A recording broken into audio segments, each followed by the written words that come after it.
నీ లోపల ఏదైతే ఉందో దాన్ని గుర్తించిన రోజు నువ్వు సక్సెస్కు తొలిమెట్ చేసినట్టే. సో నేను అది ఒకటి బాగా నమ్ముతాను. ఇంకొకటి ఏదైనా చేస్తే నమ్మకం ఉండాలి.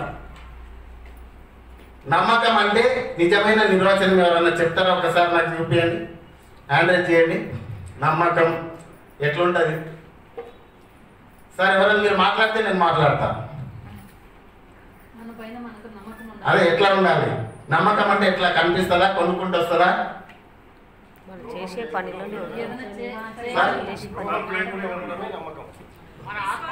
నేను చిన్న ఎగ్జాంపుల్ చెప్తా, టైం లేదు కాబట్టి. యాక్చువల్గా సార్ నాకు నిజం చెప్పాలంటే నేను ఇప్పుడు పటాన్చేరు వెళ్ళాల్సింది ఉండే. నేను యాక్చువల్గా యాజ్ ఏ స్పీకర్గా అక్కడ వేరే వాళ్ళకి టైం ఇచ్చాను నా పర్సనల్ మార్కెటింగ్ టీంలో.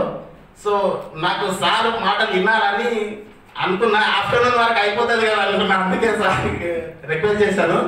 సో నాకు అక్కడ చాలా మంది మార్కెటర్లు ఉన్నారు, కస్టమర్ కూడా వెయిటింగ్లో ఉన్నారు అనమాట. సరే అది వదిలేసి రేపు చూసుకుందాం అన్నందుకు నేను దానికి క్యాన్సిల్ చేసి ఇక్కడ వచ్చిన.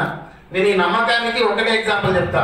ఒక పంతులు ఉంటాడు, ఒక అయ్యారు, ఒక పాల వ్యాపారి ఏం చేస్తాడంటే రోజు వాళ్ళ ఇంటికి వెళ్ళి పాలు వేయడానికి వెళ్తాడు అనమాట. సో అయితే ఈ ఊరు నుంచి పాలు తీసుకొని పక్క ఊర్లోకి వెళ్ళాలి, పంతులకు పాలు పోసి రావాలి. కానీ వెళ్ళే దారిలో మధ్యలో చిన్న వాగు ఉంటుంది, ఆ వాగు దాటి వెళ్ళాలి. సో రెగ్యులర్గా వెళ్తున్నాడు, పోస్తున్నాడు, వస్తున్నాడు. ఒకరోజు వర్షం వచ్చింది. వర్షం కారణంగా అతను ఇక వాళ్ళ దగ్గరికి వెళ్ళలేడు, పాలు పోయలేడు. నెక్స్ట్ డే వెళ్ళినప్పుడు ఏమైందిరా రాలేదు నిన్న పాలు పోయలేదంటే, అయ్యా బాగా వర్షం పడింది, వాగు వచ్చింది, ఇబ్బంది అయింది, అందుకే రాలేదు అంటే, పిచ్చోడుగా నువ్వు పాలు పోయకుంటే నేను ఏమనుకోవాలి?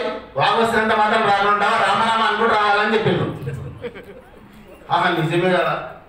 ఎందుకంటే ఎట్లా ఒకరు ఏదైనా ఒక పెద్దలు ఒక మాట చెప్తే బాగా నమ్మేది. సో నిజమే కదా, ఈసారి అట్లే వస్తాయా అని.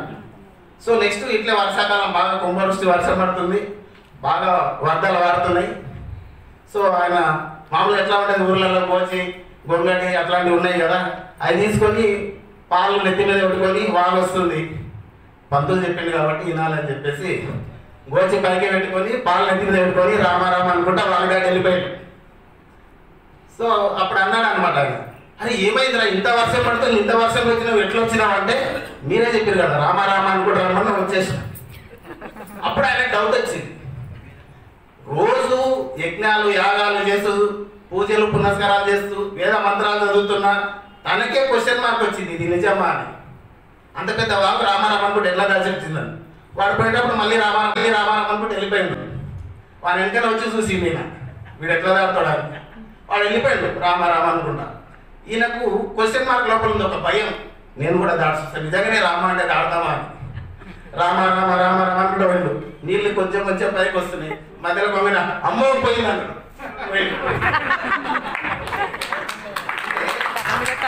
మనిషికి ఎక్కడైతే సంశయం అనేది ఉంటుందో నీ సక్సెస్ కు అదే ఆటంకం కలిగిస్తుంది అన్నమాట. గుడ్డిగా నమ్ము. ఎవరిని నమ్మాలి? ఆల్రెడీ సక్సెస్ఫుల్ ఎవరైతే వెళ్తున్నారో వాళ్ళని గుడ్డిగా నమ్ము.